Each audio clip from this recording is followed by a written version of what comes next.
How are you, buddy? How's it going? Great. How are you guys? Good. Good. We saw the documentary. Oh, did you really? Yes. I'm not your guru. Wow, that's impressive. Most people don't take the time to see it before it gets them out. Thank you. Well, I'm trying to be a little more prepared for this radio show. I figured after all these years, maybe I should prepare a little bit. I'm going to have some entertainment when I come to see you. I really liked it. Now that I got asked the dumb questions though, the tiny trampoline. That's to get the heart going. It's the lymph of your body. You know, the lymph is the sewage system of the body, and it doesn't have a pump. So like the heart pumps your blood, so it makes a huge difference. You know, I'm on stage for one day, I'll do 16 to 18 miles on the first day. That's a half day. And the long day, I go from 8:30 in the morning to 1:30 in the morning with a 1-hour break. Wow. I do 26 to 27 miles. So I use the trampoline. I also use that cold plunge, and I use cryotherapy. It takes your body down to minus 240. I've heard mixed reviews about that. Does that actually help? I tried it 3 times and it hurt my leg. Really? Yeah, my back of my right leg started to throb like it was being squeezed. I couldn't. I did it for about 2 minutes. Oh, your Maybe it's 'cause muscles it- were Probably have some cramping up. constrictions. It could have been because of the guy you brought in there with you. Well, tell me, was it cold? Yeah, you got. I was just telling these guys, Didn't help you with that major shrinkage you're having in the cold, right? you got this tiny pool. It's like 4 by 4 feet, and it's over your head, and you It's just 56 degrees. and it's 56 degrees, and you jump in, and then what? Hold your breath, and it just shocks your body awake. Every more organ in your body just pushes the blood through, and then it gets all the lactic acid out. It's really great. So it does help you think? It helps you think. It helps you function physically. You know, I make pretty crazy demands on my body.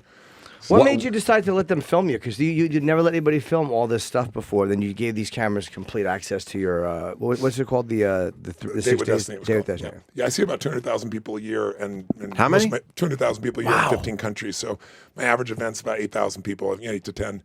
But this event I only do once a year for only 2,500 people, and people do about 20 pages of homework, and I read all that beforehand. So it's a pretty intense program. But Joe Berlinger, who's got 7 Emmys, not awards, but nominations. He's won 2. He's got 2 Academy Award nominations, 2 Peabodys. I met him socially. I don't know if you watched Billions. Yes. TV show, yeah. So the showrunner for Billions is a good friend of mine, and he introduced us. And so anyway, long story short, I invited him to this event. He's very skeptical. He makes all these films about the underbelly of society, the worst part of life. Sure. And he came out and it transformed him. So he came back and spent 2 years trying to convince me to do it. I didn't want to do it because I didn't want people being interrupted in the experience, But he finally said, listen, if it interrupts, you can shut me down and we'll end this thing and it's my loss. And I said, okay, we'll give it a shot. And he just did a magnificent job, as you saw. It's filmed beautifully. Oh my really God! amazing job. You got a hell of a house there too. Thank you. Oh my God! Life's been good to Mr. Robbins. Yes, it has. But I mean, I'll go back to the beginning. I mean, your life wasn't that good. No, it certainly wasn't. Which is quite fascinating. You had a very controlling mom. Yeah, And- she was pretty crazy and pretty abusive, but she loved me. She just didn't know how to handle the fact that I was growing up, and she was dependent upon me. She didn't even go to the grocery store. I used to go to the pharmacist and convince him to give her more Valium because she'd lost it, and Right. never realizing she was just overusing it. So she had a drug problem. Drug problem, prescription alcohol, and then she would, pour liquid soap down my throat until I vomited because she thought I was lying and I wasn't, or beat my head till I was bleeding.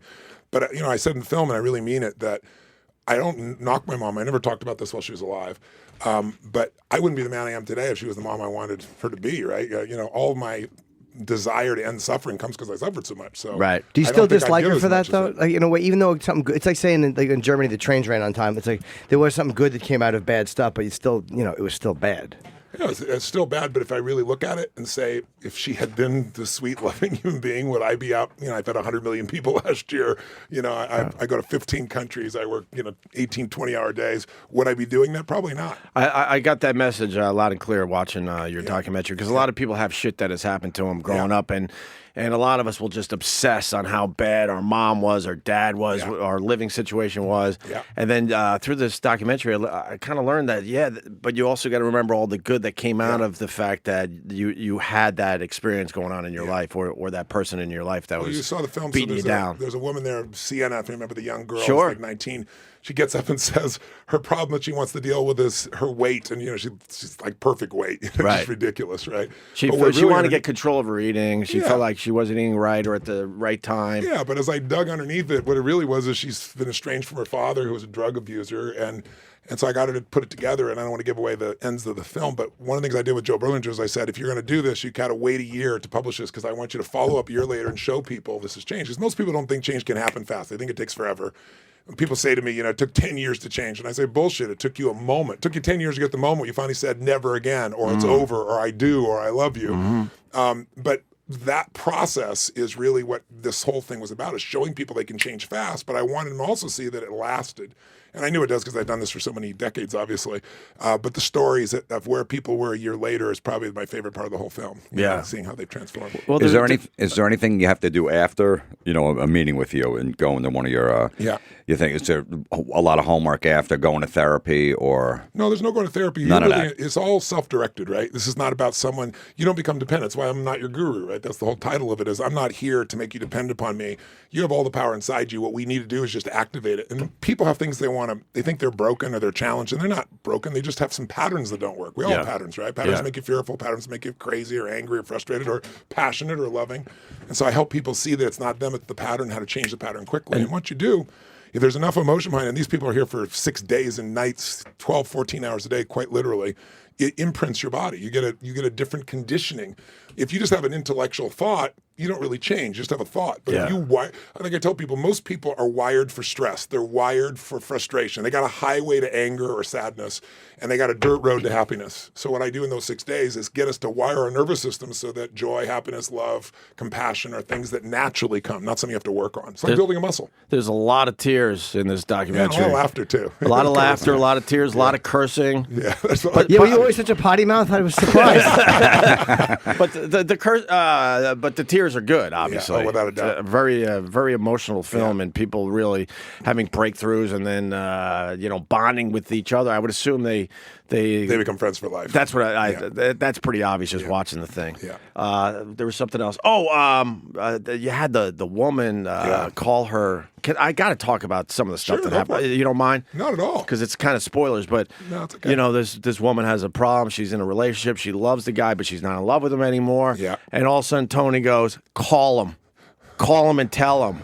And then she calls in front of everybody. How many people were in the room? A couple thousand, maybe? Yeah, 2,500 people. 2,500 from 71 countries, and we're translating 5 languages simultaneously. So it's like the UN. Right, because she's in this relationship because she doesn't want to hurt his feelings. Blah blah blah. Yeah. Tony just goes, call him. And everyone like, and then on speakerphone, she has the breakthrough right in front of everybody. Basically, finally telling this guy exactly how that's really true. How she feels about him and stuff. That she does love him, but she's not in love with him anymore. And I got to say, it ends with him hanging up. But she was like, she felt like she had all this weight lifted off her shoulders. Yeah, she was miserable. So she's punishing him too without realizing it, right? Because she's so frustrated. People, when they're in a relationship and they're unhappy, most people stay way too long because we're just so afraid of being alone or afraid, well, what if this is the best I can have and I lose this? The mind's irrational. We got a 2-million-year-old brain, and what it does, it doesn't make you happy. Your brain's designed to make you survive, right? It's always looking for what's wrong so you can run from it or fight it, right. Fight or flight. And so happiness is your job, and most people don't know how to do that. So this is really about that. And someone asked me the other day, I was on a show, and they were saying, how do you explain, the kind of person that would go in and like in Paris or San Bernardino or, down in Orlando, how could somebody do that? I said, well, I can't tell you who would do it. I tell you who wouldn't. A happy person. A fulfilled person doesn't try to kill other people. A fulfilled person doesn't try to steal from other people. And I think the thing that's so trite that we forget is that we take care of ourselves. There's so much more to take care of other people. If you look at, somebody like Robin Williams, 2 years ago, we lost this man, and all around the world, I asked people, how many of you love Robin Williams? I'm in Japan, China, Australia, London, Brazil. Everybody, 95% of the people raise their hand and say I said, don't raise your hand if you like him. Only if you love this man. They all love him. So I say, okay, great. Look at what he mastered. He mastered achievement. That's TV show, #1 show, wanted to make movies, wanted Academy Award for being dramatic, not comedy, great family, money. He had everything, and he killed himself, hung himself. Yeah. And so the message I give people is he made everybody happy but himself. So success without fulfillment is the ultimate failure. And so my mission there is not only help them achieve more, but have them enjoy their life. And most people don't enjoy their life unless everything's, quote, perfect. I'm fortunate enough to now have 18 companies. I manage 12 actively. I have a pretty busy life, 4 kids. I got 1,200 employees on 3 continents. We do $5 billion in sales from all these different companies I have. What are the chances that somebody's messing up right now? It's 100%. Yeah. So my happiness was so cheap. All I had to do was pick up my phone and my happiness would go away because there's somebody messing some shit up. Right. That's the law of averages. So what I'm doing is show people how to free yourself from that. Is it exhausting to take on everyone's shit? Well, because it requires energy, but it's so fulfilling. I mean, you could see what it feels like. You know, one of the women there you saw, I'm sure, was the woman Dawn. Do you remember her? Children of God. Yeah, Children Brutal. of God. Brutal backstory. Did you see that documentary on that I cult? didn't see it. There's a No. great documentary on Children of God, where they do a lot of what she talks about is covered. I don't think she's in it, but it's really. Well, for your listeners, really so they good. know, this is a young woman who stands up. I have a night called Suicide Night. Right. Sounds horrific, but That's what I call my comedy shows. I'm ready to come now. Basically, you've been doing this long enough that in a room of 2,500 people, there's at least 12 that are suicidal. About a dozen on average. A dozen that are truly suicidal. Yeah, truly suicidal. Not I'm thinking about it kind of Right. thing, or they've already attempted. So Right. the film opens with the guy that was one of the people that stood up that day and turned around. But then there's this woman and she stands up and says, "Well, you really want to know? I'll tell you." And boy, she unleashes and tells me that she was born in this cult and they raised their children to say, "You're a soldier of God, and so the way you're a soldier of God is you have sex with all the adults." And they're like 7 years old. It's just like the most horrific thing you can imagine. So the transformation in her is one of my favorite experiences out of that. But every event I do, it's like this. When Joe came, he witnessed a woman whose face was massively disfigured and she was suicidal. And then there was a man who was blinded who was suicidal. And I put them together and had them heal each other. And there wasn't a dry in the place. This man's touching this woman's face, this blind man, telling her how beautiful she is. And then there's a man there that was just got out of Afghanistan, a Marine, and buried 37 of his buddies. Shaking, like his hand shaking so hard he couldn't hold the microphone like this. Dark glasses because he got light sensitivity from explosions. Migraine headaches, can't sleep. Took me about an hour and a half. No more light sensitivity. Took it off because you just retrain the nervous system. No more shaking. I brought him on CNN, and the woman who's the producer there, so we showed her the film of just, not a documentary film, just the session I did with him. And when she walked in the room, she started to cry. Because he's so transformed, he's so different. So Joe's concern was, oh my God, was this? Did I go to the best event? But every event there are these amazing stories. So and what's beautiful is to see them a year later or 2 years later and see how their life has continued to change. And if they don't get that one-on-one with you, they're still getting something out of it. Oh yeah, because everybody lives through those people. That's what's beautiful about the documentary. First of all, by the way, it's on Netflix and it comes out on this Friday. Yes. It's in New York and LA this week theatrically. If you want to go to the theaters, it's there, which is kind of cool to see it with a group on a big screen. But we went with Netflix because it's 190 countries, literally overnight. I mean, it's a different world. You don't have to 81 explain million Netflix. Yeah, I anyone. guess I You don't have to explain. But the idea that people explain can it. go all over the world and have this information available to transform them is pretty exciting. I have a question about the woman Dawn from Children. That one seemed to get to you more than the other ones. Again, I only saw a little bit. Yeah, the level of injustice to her was unbelievable. But it seemed like you related to her on some level because you were being interviewed after and kind of going over your own history. Yeah. It was moving to watch because usually you don't see. I like seeing that side of somebody who's giving, whether you want to call it advice or whatever, because it's like, oh, all right, this is a flawed person and this is kind of where this, Yeah. Well, the suffering I've gone through in my life is different than hers, but I know what it feels like to have that level of injustice. And it's why I'm so driven to find answers. And I've been doing it for 39 years. So I could be an idiot at this point. I'd have to see there's patterns in everything. Yeah. Like patterns that, again, make you crazy or make you happy. And once you know what they are, you can help just about anybody. How'd you break through with your mom? How'd you finally break that?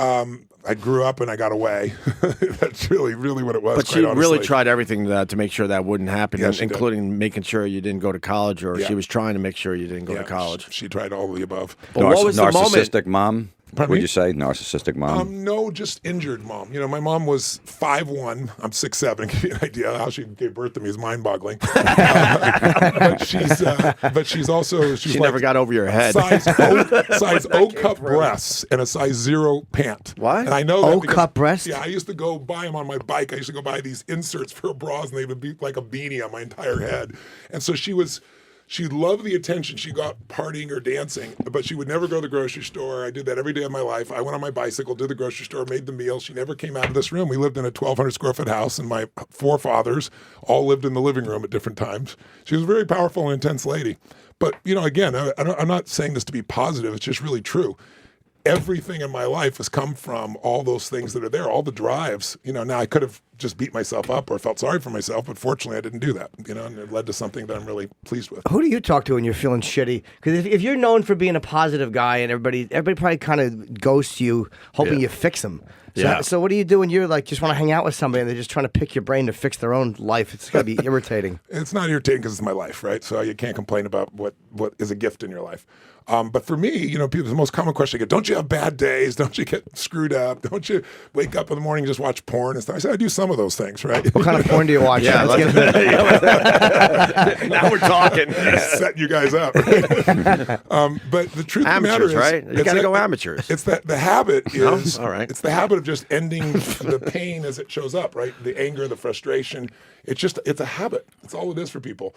And so it's not like I'm perfect, but I have a 90-second rule with my family. If something happens and we get stressed or pissed off, my goal is to figure out how to utilize it. And if you can't utilize it, you just got to let it go. I mean, there's just shit that some things in life you can't control. You got to let it go and move on. Right. And most of us are not good at letting go.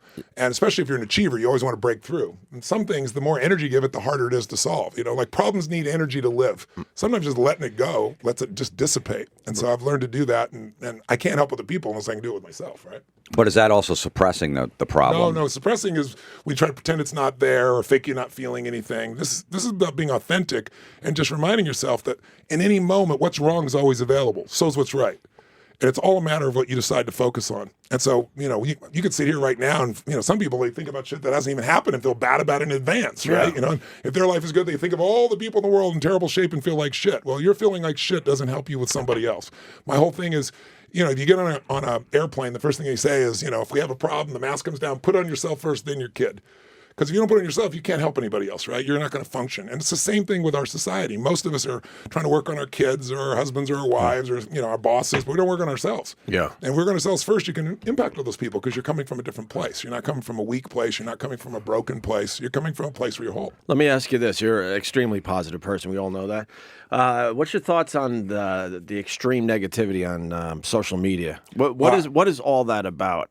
I mean, so many people just lashing out to complete strangers. Yeah. What is I'm trying to understand that, and everyone that has a social media account has to deal with this shit. Yeah. What is going on there? Well, think about it. There are different. Everything people do, they have reasons for. Somebody tries to commit suicide. Somebody who gives up their life for a stranger. Those are extremes. They both have reasons. There's only 6 real reasons I found dealing with human beings around the world. There's 6 needs we have.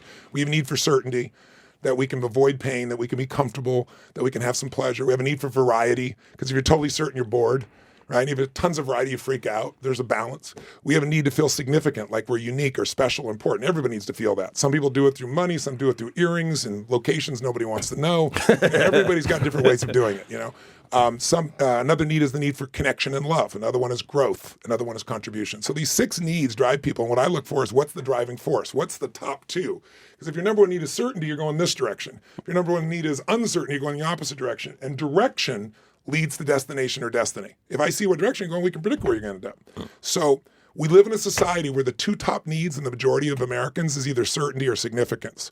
And why that's important is they're both valuable needs, but it's kind of like, if you know somebody's phone number and you dial it in the wrong order, right number, wrong order, you're not going to reach them. Same thing with a vault. When significance or certainty when certainty leads, you have to control everything, and life is always changing, and so you're freaking out all the time, or you're lying to yourself to try and pretend life is not changing. If significance is driving you, you're always comparing yourself to other people, which you either have to lie to yourself and tell yourself you're better than everyone else, or you feel inferior, which then makes people overreact. So we live in a society, a Facebook society, where everything's about significance now, where people frame their life as this incredible situation, and other people feel depressed seeing this fake life someone else has projected. They don't just send real pictures, they filter it, they change it, they do all those things. So in the world we're in today, how do you get significance? You either take risks, take challenges, and try to achieve something, which you could fail, and then you feel like you're worthless and unloved, or you can tear someone else down. You can build the tallest building, or you can blow up a building. It took, 13 years to build the tower again, and it took 2 hours to burn it down, right? So when people are in media now, social media, there's no consequence. If you came to me and say, F you, I don't give a shit. When I was 5'1", I would still face you. We curse here. He curses at his seminars, but he won't curse on the radio. He saves it for the film. Yes. But you're right, there's a consequence. Yeah, but there's a consequence, right? You got to face somebody and deal with it. On social media, there's no consequence. So the fastest way for me to get significance without a risk is I have the illusion I'm moving up if I can move you down.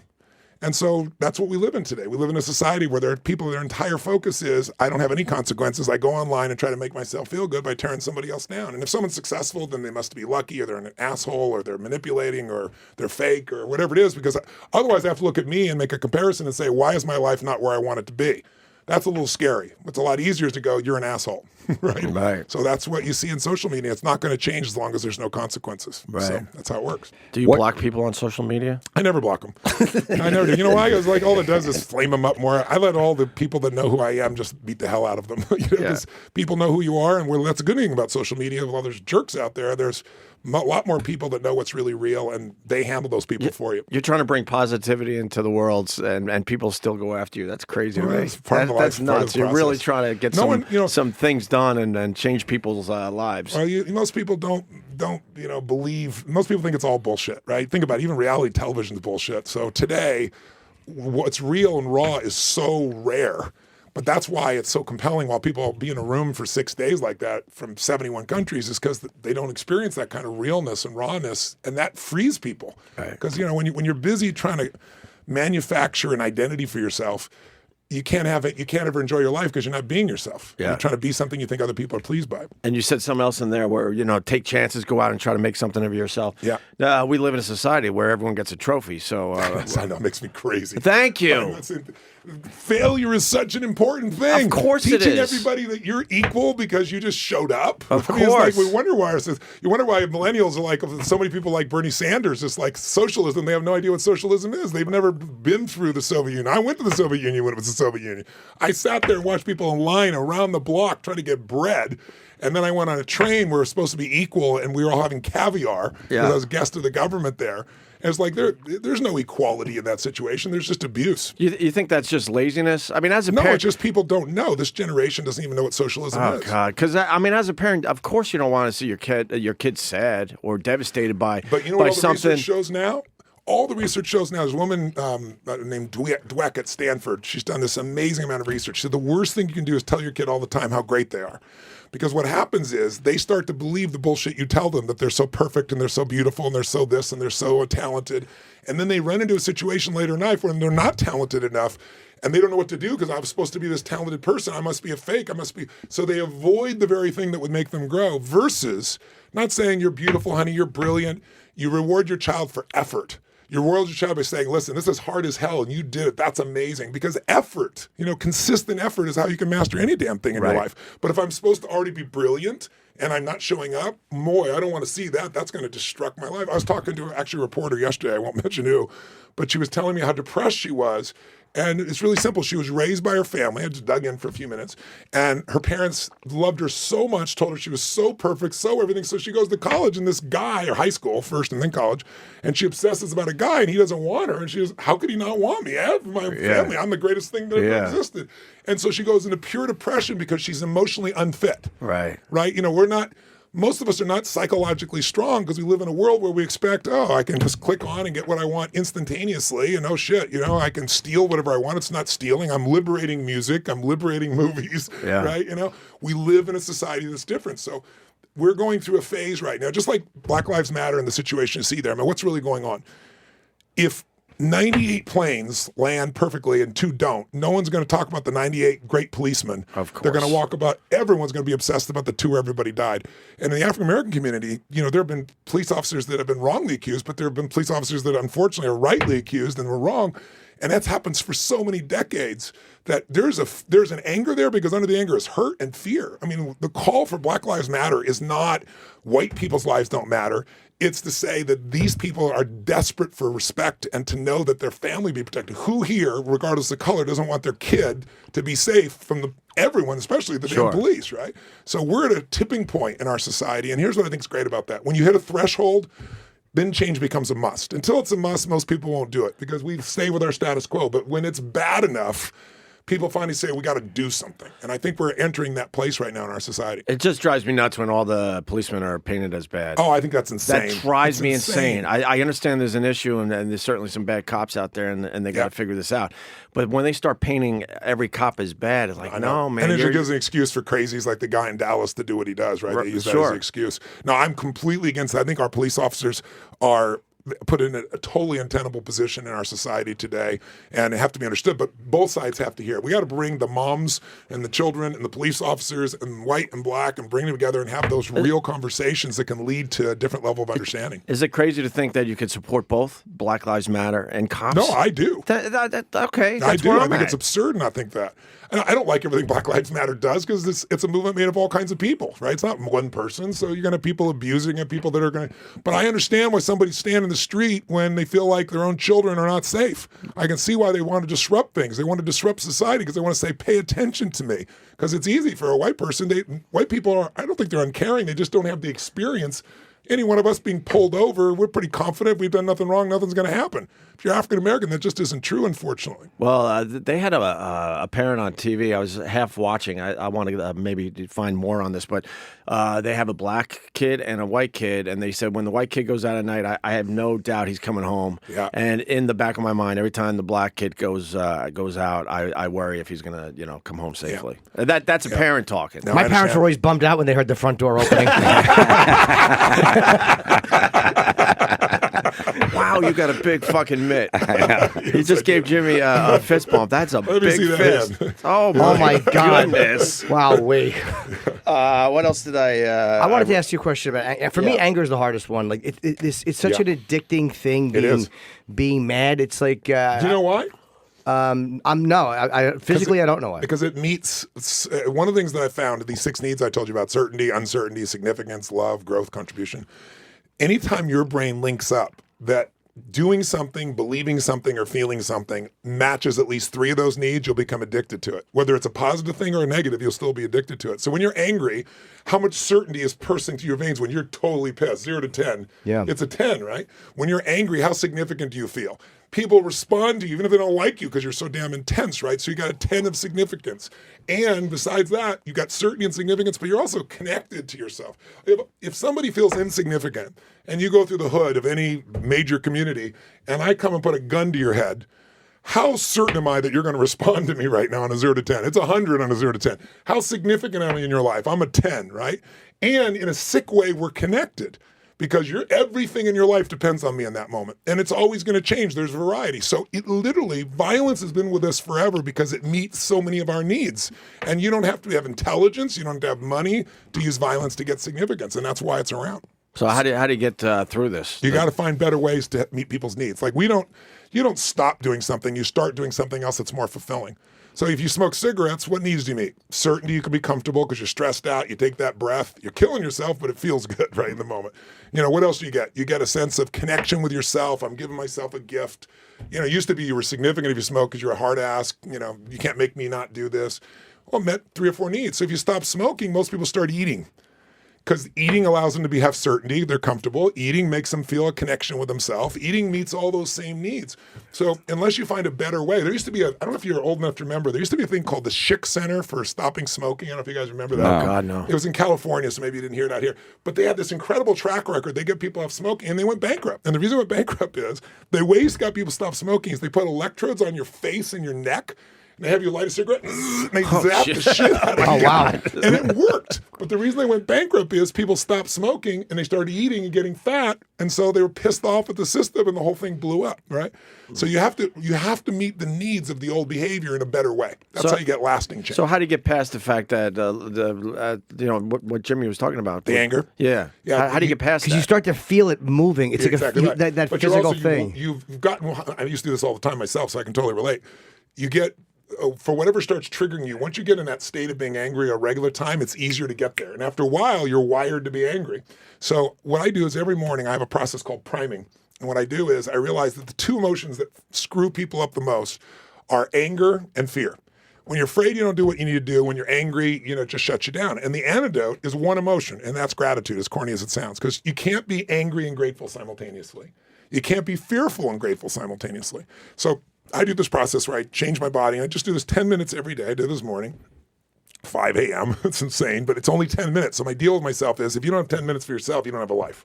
And I do this radical change in my body, and I take 3 minutes, and all I do is think of 3 things that I'm really grateful for. And I make one of them something simple, like my child's smile on his face, my son, let's say our daughter, or the wind on my hair, something like that. Not just like, oh, I just made $1 billion, And Did you just casually say that? That's an exaggeration. Okay. But the bottom line is what I do is I see it, I feel it, I bring it in my body. So it's like, remember I said most people are, wired for frustration or anger, and they got a dirt road to happiness. I wire myself to gratitude, and by not going into the anger so much, it becomes a dirt road to happiness. So you got to break the pattern. If you don't use it, you lose it. That's true of good things. Like if you don't, faith unused doesn't grow, it shrinks. Passion unexpressed gets less. Anger unexpressed will weaken, but you need an alternative, and you need to wire yourself. And it would probably take you 10 minutes a day if you really wanted to. But my bet is you kind of want to and you kind of don't, because the anger also gives you a sense of power, a sense of significance, a sense of certainty. You may not like the impact, but you like other aspects of it. That's why when people don't change, it's because it meets some of their needs, but not all. Yeah. So it's kind of like when you're split. If it's really bad, you just stop. If it's really good, you keep doing it. It's that mixed emotion that keeps people from changing. I always felt like if I got rid of my anger, it would affect my stand-up, because that's where most of my jokes come from being angry. And if I lost that, then I would have nothing to write about. Well, it's interesting. Something you might want to consider. I don't know if it's true or not, but it's worth you considering, because I did this with myself. Anger what drove me in the beginning. You can only imagine. Like, I'm going to show my mom, and no one's going to do this to me again. I'm not going to let anybody be done like this. That was my initial. But today, I have 100 million times more resources. I do more with my pinky than it used to take 24 hours a day. And so today, it's not anger-driven, and I don't need the anger. I used to believe I would lose my power, like Samson getting his hair cut, And what I found, I bet the same is true with you, my friend, is my bet is you don't have to have the anger. You can still use the anger. But I bet you have so much talent, skill, and history now that that's just where your origins are. So it's like an athlete. They wear the same jockstrap, because they won 5 games in a row. They keep on wearing the same thing. It's like we want to keep doing things, but it's really a myth. It's where you started. It's not who you are today. And I don't know that for sure about you, but it would be an educated guess based on my history that belief system will make you have to become engaged and have the suffering of anger, because there's suffering. Anytime you're not in a beautiful state, whether it's generous or creative or driven or hungry or playful or fun or crazy or grateful, the only other state you can be are suffering states, and anger is a suffering state. Because you're not angry because your life is beautiful, right? You're angry because there's something that's not right. So I still see injustice, but I don't have the anger about it. I just have a beautiful state about it, because I just go, you know what? This is part of the process. My being angry is not going to change it. My being angry constricts everything in my body. And by the way, if you're angry just for 5 minutes, it takes 4 to 5 hours for that to get out of your biochemistry. That's the stacking effect that anger has in the body. It constricts the blood vessels. I mean, what it does to your body is pretty brutal. So I believe anger is a useful thing to use at times. But when we overuse any muscle, we get out of balance. If you build a really strong bicep, then all of a sudden your neck hurts, your back hurts, lower back, right? Because you're out of balance. And anger overused is out of balance. And I know, because I used to use it all the damn time. So it takes 5 hours to go away physically? 4 to 5 hours. Before your entire biochemistry drops back. So if you're pissed off right now, maybe around 1 this afternoon, you're finally going to start feeling better. Seconds, but for about 4 or 5 minutes, sure, it'll stay with you for 4 or 5 hours. Isn't that unbelievable? But you know what's really cool? The opposite is also true, I discovered. If you will stack great experiences, like you don't look like, I had a guy that screwed me over in a business deal, and it was, I was partners in the business. He uninvited me to my own event, and there was 10,000 people there. And then he told me not to come. Lawyers told me not to come. Okay, I'm going to sue him and go through this process. Then he didn't tell anybody I wasn't coming. So 10,000 people came to see me and 5 other speakers, but I was the main pole. And when I didn't show up, he told the media I just didn't show up when he uninvited me. So you can only imagine the rage that I had, right? And it's my identity. My brand is how I'm able to reach people, right? So I'm so angry. I'm so pissed off, and I got to go make this change. But it's like the 5th thing he's done, and that's when your brain gets hijacked. It's not what happens once, and it happens again and again, right? And then all of a sudden, that anger is just out of control. And what I did is a little experiment with myself. I said, I got to get out of this state because it's not serving me, and I got to serve other people. How am I going to do this? I have a lot of ways to do it, but I thought, how did I get in this state? I kept stacking all the things that, when you get angry, you remember everything a person's ever done to screw you over. You throw the whole kitchen sink. Everything goes there. That's ridiculous. So I said, what I got to do is the opposite. I can't find that many good things with him because he's not a good guy. But let me think of anything in my life that has been magnificent, that's been sexy, that's been beautiful, that's been sacred. And what I did is just start bringing in memories, random memories, when I felt proud. I didn't first think of working with President Clinton. I first thought of being one of the 10 Lords of Leaping in the first grade play. Shit like that pops in your head. And it's humorous, but I just kept thinking one after another for like 4 or 5 minutes. And then what happens is you end up feeling effing unbelievably passionate and alive for 4 or 5 hours, because the same thing happens if you stack good experiences, and it can be random. Right. It's not like an affirmation or some bullshit positive thinking. It's something that's really in you. It's a real memory that you're reactivating. And when you reactivate it, your biochemistry changes. So it's not this mental bullshit. It's a biochemical shift. Wow. They're saying you got to go, unfortunately. I'm Not Your Guru on Netflix. It was a terrific documentary. Why did you name it I'm Not Your Guru? I didn't name it. He did. But he pulls it from the seminar where I tell people, I'm not here to be your guru. I'm not here to be your solution. I'm here to help you find answers. I'm no better than anybody else. I'm just a coach. I'm not in the forest, so I can see what's going on. You consider yourself a coach because you say you don't want to be called a guru or a self. So you consider yourself a coach. I created the coaching industry 35 years ago because I wasn't a motivator, I wasn't a guru, and when I was an athlete, my coaches weren't better than I was, but they helped me because I'm in the game, I'm in the middle of it. They could see what I couldn't see, and that's really how I perceive myself. And then I was doing that. I've started as a coach for like 15 years, and I was on Larry King. I'll never forget, after I coached President Clinton. He's like, "What do you mean you're a coach? You don't coach athletes." I said, "I actually do." But I said, I was about to give it up. I was like, and like within 6 months, everybody was a coach. The whole culture, like all financial guys started becoming financial coaches, and therapists were coaches. But when I was doing it was based on results, meaning you only paid me if I produced the result. Now you go to some class, somebody wrote some course, you get a shingle to hang up and say you're a coach, and you haven't ever produced the damn result. Yeah. So it's kind of a bastardized child for me, that industry that I helped create. I have one more question before you. You walk into a guy like Clinton or whoever, someone like that who's charismatic and powerful. How do you all of a sudden convince that person, I'm the guy that you should be listening to? Like how do you all of a sudden put yourself in a position, even if they've asked you to be there, of where I have something you need? Because I can help you get something. In the first few minutes, I find something about them where I can read something for them where they know I know everything about them. And it's not because I'm so smart, just like you guys know your business. I've done this for 39 years. There's very little that I'm not going to see or know because there aren't that many patterns. We're all unique human beings, but there's only so many patterns. And I know what they are. So when I can slice into you and have you go, holy F, he really knows that, or I never even saw that, or that's mind-boggling, that builds instant rapport and respect. And then I really care, and people can feel that I really care. That isn't bullshit. I'm not there to like live off them or make use of their name or some bullshit like that, like so many people do. And I also don't talk about anything I do with any of the people I work with unless they talk publicly. So Clinton's talked about this. It's the only reason I bring it up. I won't do that with anybody unless they bring it up publicly. The short answer is you smell bullshit. Yeah. better than almost anyone and most living. people do too, right? Yeah. So when you're real, they feel it. For the people that enjoy the interview with Tony Robbins, you've written a lot of books. Which is the one book people could, if they've never read your stuff? The most recent book I'm really proud of is called Money Master the Game. Yeah, but you came in here and promoted it. Yeah, you guys had me on. It was awesome. But if you get that book, I interviewed 50 of the smartest financial people in the world, Warren Buffett, Carl Icahn, and I found the common patterns and 7 things they do. And it's been mind-boggling to see the impact. It's the #1 financial book of the century, of this century, new century. It's only 16 years, but it's kind of cool.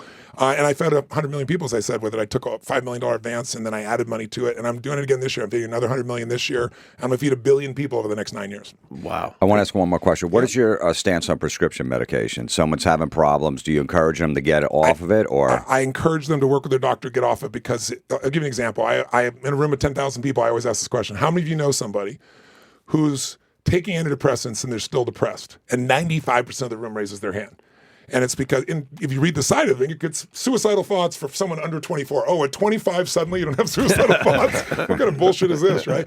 So no, I get people off of it by dealing with the real cause. And the real cause has to do with the meanings you're making. I mean, think of it this way, and I'll finish with this because I know you guys got to go, and I do too. There's 3 decisions you're making every moment you're alive. You're making it right now. Everyone's listening is making these 3 decisions. You might be making them unconsciously, so then your life is driven by the environment. First decision is, what are you going to focus on? Are you going to focus on what you have or what's missing? Are you going to focus on what you control or what you can't control? Are you going to focus more on the past, the present, or the future? Those 3 patterns alone, and there's dozens more. I know so much about you.